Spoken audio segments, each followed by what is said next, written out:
ஏன்டா சோகமா இருக்க? இந்த கர்ரீஸோட லைஃப்ல இன்னைக்கு நான் சோகத்தின் விளிம்புல இருக்கையா. ஏன் என்னாச்சு?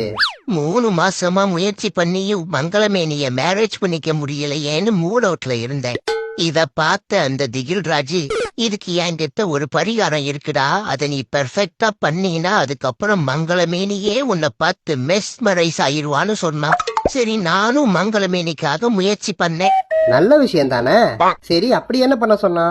ஊசி போன ஊறுகாய உச்சந்தலையில தடவி ஊர் முழுக்க சுத்தி வந்து அத உன் உள்ளங்கையால உளமாற எடுத்து உன் உணவோட சேர்த்தி உண்டீனா உன் உள் மனசுல இருக்கிறது உடனே நடக்கும்னு சொன்னான்.